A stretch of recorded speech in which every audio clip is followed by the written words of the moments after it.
Hi everybody, I'm Kelly Mataure. Welcome back to my channel. This is Manda, my husband. How's it, everybody? Hope you guys are well. We're here with part 3 of our marriage challenge. This Finale. is the last segment, no more of you guys hearing our dirty laundry. It's just, I know, we're done. This is the last bit. So, disclaimer before we go anywhere. I know I have a lot of my young nieces and nephews who watch this video. This is not for you, nanas. Don't. Just click out of this video. No under 18. If you are young or if you are a family member and this topic could make you uncomfortable, please just don't watch it because it's gonna get really orcs. So you've been warned. So today we're gonna talk about sex. Woo! Let's talk about sex, baby. Let's talk about you and me. Okay, we're gonna talk about the expectations versus the reality. The expectations that we had before we got married, and what really happened finally after we got married, and how all of that played out, and having a baby, and how our sex life has been from the time we got married right up to now. I mean, if you haven't caught it already, this is going to be extremely TMI. So again, you have been warned, but let's get into the video. Okay, so when we first got married, it obviously was a very exciting time, and I think when someone gets married, the first thing you're thinking is, okay, cool, it's gonna be exciting. In Ouch! Wow! Wow! But so I think from when we got married, I think the first month was intense. No, it was a month and a half. Yeah, every night, literally. Yeah, we had sex every day for a month and a half. And the thing is, at the time, I was like, okay, this is crazy. Month and a half. This must be newlywed things. I mean, he's eventually gonna get tired, and that didn't happen. I don't get tired. Yeah, we realized, or rather, I then quickly figured out that different people have different demands in terms of sex frequency. So for me, I thought, okay, you know what, maybe he's just gonna get tired and we won't have to be having sex every day. But the guy was consistent. You were consistent. You all day, every day. He wanted, and to this day, as a matter of fact, it's the same thing where he wants to have sex every single day. That is unsustainable. It's unsustainable, and I couldn't keep up. But eventually, at some point, we started doing long distance for 2 months. Because when he moved to Chimanimani, I stayed in Harare for a bit. And in that time, we'd only see each other once a month. So in that once a month, it was possible. We could keep up for every day during the time that he was around. But actually, before that, I think one of the things that we realized was that even, where we've got different sex expectations, I think. So expectations, yeah. So for me, I think I'm more of a night person at the end of the day. You want to have sex before you go to bed. For me, that's my worst nightmare. End of the day, I just want to get into bed and pass out. Yeah. So she prefers having sex in the morning. So again, that's something that you also have to try and navigate around. I mean, I think I expected, or I thought that it would be good to have sex, at the end of the day and at night. In the morning is also fine. Anytime is tea time for me. But that actually ended up becoming a problem, but we'll speak more about that later. Yeah. Not only that, towards the end of the video, we're going to tell you guys the one thing we did that transformed our sex life. Yeah. But we're gonna make you wait for that one. We'll talk about it at the end. So pregnancy. Right. Then I got pregnant. And I don't know, how was sex for you when I was pregnant? I think it was, for the most part, pretty good. I think I didn't have any complaints. I think also, obviously it's different because, you have to be a bit more careful because Wow. Details. Okay. Yeah. So obviously you got to be a bit more careful in that kind of thing. But generally, I think it's good. So I think for the most part, I think our sex life probably only dipped a bit during pregnancy. It wasn't anything drastic, but we were trying. Look, I was trying. Yes, this guy's an everyday person. I'm probably not, but we tried to keep up. And we thought that was going to be the worst of it, actually, because you know how people always have this thing around sex and pregnancy. And then the bombshell that hit our sex life when our son was born. Oh yeah. You know, they always say like kids kill your sex life, like you're like killed it. Yeah. I think our son sort of has, I don't know, some kind of radar. No, he kind of senses, he knows, oh, something's about to happen. So he starts fussing and it's you're literally like you come together and he's like, yeah. Yeah. Yeah. Like it's really, really bad. It was really, really bad. So I think that also, you know, makes it a bit of a challenge when you're trying to be intimate with each other, or you know, just get cozy and that kind of thing. And if you have the baby in the same room as you, which was the case for us, you know, it's yeah. Not only that, I think there's quite a number of factors that contributed to like just putting such a dent in our sex life. So I think it was a combination of, you know, just postpartum hormones, and then, you know, the body image issues that I was having. Because obviously, you know, you've had a baby, your whole body changes and all that stuff.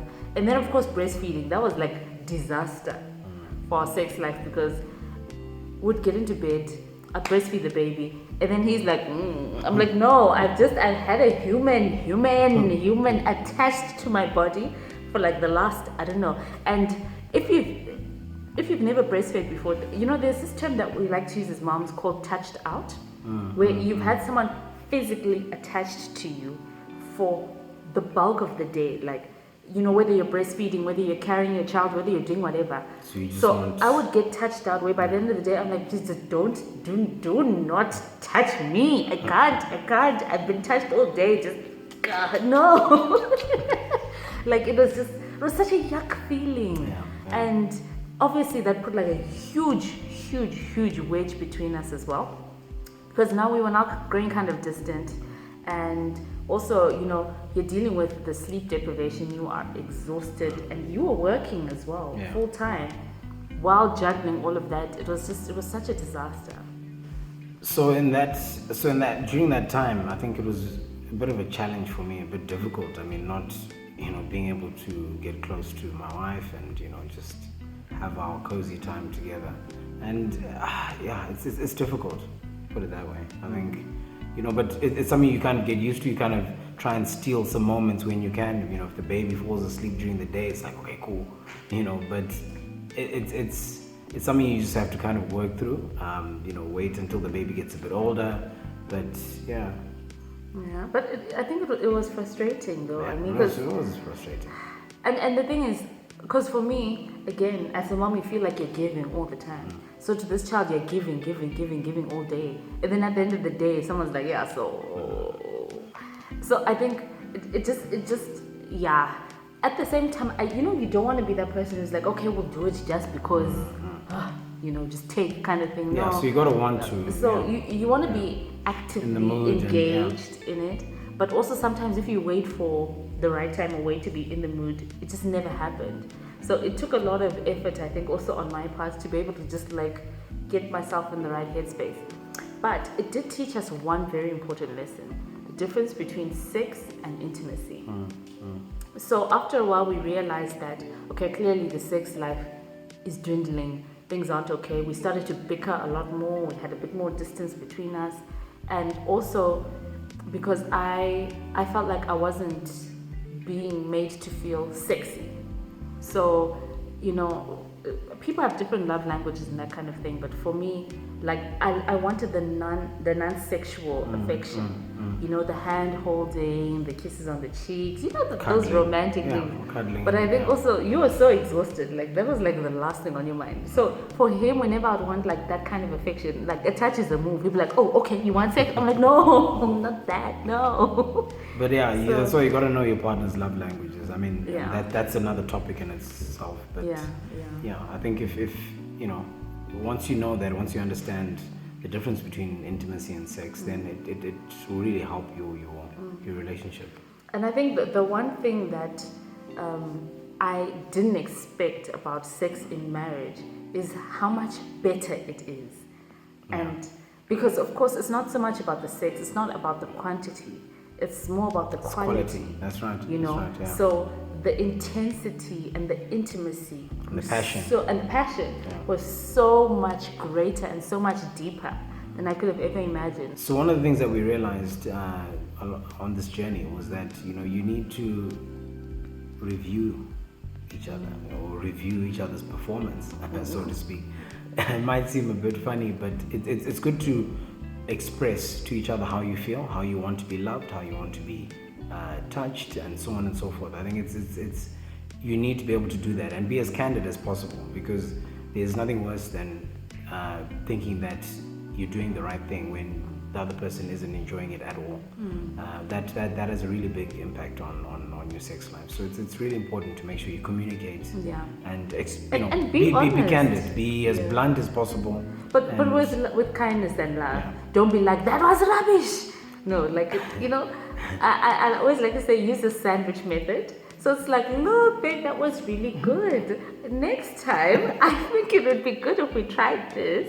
But overall, it was great. I mean, obviously everything's about how you say it. But like, don't lie. Please, ladies, don't bruise your husband's ego. These people are so delicate. Sensitive. Gentle. You have to be so sensitive. Yeah. But also, like I'm saying, don't lie or don't fake it or anything. Yeah. Like, if something is not working, be honest and be like, okay, that's weird. Like, don't do it. Like, I mean, someone will spend their whole life tickling your toes because they think it did it for you, but it doesn't. So avoid awkward situations like that. Just be honest. Guys, please don't, read books and watch movies and think that, copy paste. Yes. Please. No, don't do that. Try things out together. Do you like this? Don't you? Do you not like this? Whatever. Just communicate. Because it can get awkward. No, copy paste does not work. Does not work. But I think that's the joy of marriage, because you're learning to explore your person. And also, by the way, once you've explored them after you've gotten married, doesn't mean it's going to stay that way. So even things that worked for me before baby, some of the things just don't work now. Are like completely on like the no list kind of thing. So it's constantly changing and constantly adapting. So that's where again communication comes in. If something is different today, communicate it. Maybe 7 out of 10 times it works, but today is like that 8th, 9th, 10th time where it's like, no, this is just not today. Be open and honest. And I think also be open to criticism as well. It's not personal. And as women, I know we are so sensitive. We are also so sensitive about it.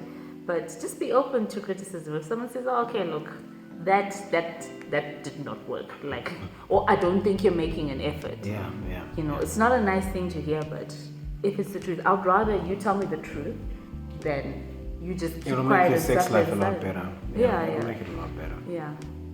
And of course, one of the biggest lessons that we learned was about compromise. So earlier on, we'd mentioned how he was like a night person and I was like a morning person. So I would try. I really would make an effort at night. Like, it was a lot of effort. I ended up having to meet him halfway because the problem with the mornings is the baby, like our son wakes up so early. He wakes up so early in the morning, like 5 a.m. So, and also once he hears movement in the room, he wakes up. So even if you set an alarm for 3 a.m. and put your phone on vibrate, the moment your phone vibrates once, he would wake up. Compromise. In the middle of the night. So also we found, we had to compromise. I had to be like, okay, before bed, let me try, kind of thing as well. And 9 out of 10 times, I would end up enjoying it anyway. So I think sometimes like the 3, 4 in the morning. 3, 4. Yeah, I mean that's 2 in the morning. 4:30. Hey. It's a good time. So here's a couple of tips that we found that helped to increase our intimacy. We'd take walks. So, and during this walk, he has to hold my hand. Like, making me feel like his girlfriend again would help us a lot with our intimacy. It'll help us spend time together, no distractions, no phone, no baby. And it really helped us a lot. I'm talking particularly to new parents because I know the struggle, but it makes such a difference. I know you're exhausted, but push through that exhaustion and take time out just to be a couple, because it really does affect your your relationship and your sex life quite badly. I think tip number 2, that's closely linked to that, is take the time to date each other. So in that time, I mean, make it feel as if you were still giggling with each other and dating, as it was before you got married. It's so important. I think initially I thought to myself, okay, dating, but we dated before. Like, also, we see each other every day. We see each other, yeah. So what do you mean date? But it's actively taking time to spend together, and again, phones away, and just being fully immersed in each other's presence, talking to each other, just looking into each other's eyes, literally, as corny as that sounds. It does work. It works. Look into each other's eyes, tell each other how much you mean to each other. I mean, that's one of the key ways of doing it. Yeah, and also pray about your intimacy. Yeah, you have to pray about. They always say the closer you get to God, the closer you get to each other. I don't know if you all did this, but in preparation for marriage, they had like this triangle with like God at the top and then the two of you here, and they were saying the way to get closer to each other is to get closer to God. So pray about your intimacy, pray about your sex life. It's something that God has blessed and that God wants. God wants you to have a fruitful sex life as a married couple. Pray about it, talk to Him about it. I know I did a lot of that where I'm like, Jesus, help me. But it makes such a difference, because what you're doing is so pure and it's so beautiful. And it's something that you need to make sure you're cultivating all the time. So even before we got married, when I was having my kitchen tea of sorts with some of our pastors at church, they were saying that you have to invest in your sex life. Invest in your sex life. So all those little goodies that you're wearing and what, invest in those. And also take sex holidays. That was another thing that was so important. Take a holiday, just the two of you. Go and do your thing where you can go out onto wherever and just take time to be. So this weekend we're definitely taking a holiday to just be us. Baby is staying at home. Baby is staying in Chimanimani for a few days. I'm so excited to just be us again for the first time in so long. But yeah, these are part of the investments and the steps that we have to take. Obviously, I don't want to leave my kid behind like anyone. But it must be done. Like, our relationship comes first. Okay, so as we said at the beginning of the video, we're going to tell you the one thing that completely changed our sex life. And that was to get the baby out of our room. That was a big thing. It was tough to make the decision, but it's something we had to do. I would strongly advise getting a baby monitor. Get your baby into his crib in another room, outside of your room. Not outside. Not outside. Don't put your baby outside. Don't put your baby outside. Get your baby into a separate room so that the two of you can just be. The two of you can get your space back, be able to, watch a movie before bed. You can have the lights on. The baby can be sleeping somewhere else. Get a baby monitor, let the baby get some sleep. Talk in bed, yeah. So it's something that we did, and it's completely changed our sex life. It's been amazing, and also it's been good for the baby because he's in his own room. We're not making noise for him. I think that's the other thing. We always assume the baby wakes us up in the middle of the night, but it's the complete opposite. Any movement that we make is actually disturbing his sleep. He's just as tired as we are. So it's been good. It's really been amazing, and yes, I'll strongly recommend it. Look at you. Yeah. Yeah, but it has helped a lot. Definitely, it has made such a difference. Okay, guys. Yeah, but I think that's about it. Thanks so much for watching. I think hopefully we have just helped to just share part of our experience. The expectations versus the reality of sex, intimacy, and it's worth it. It's so worth it. Yeah. It's so worth it. I don't know, there's this message going around that married sex is horrible.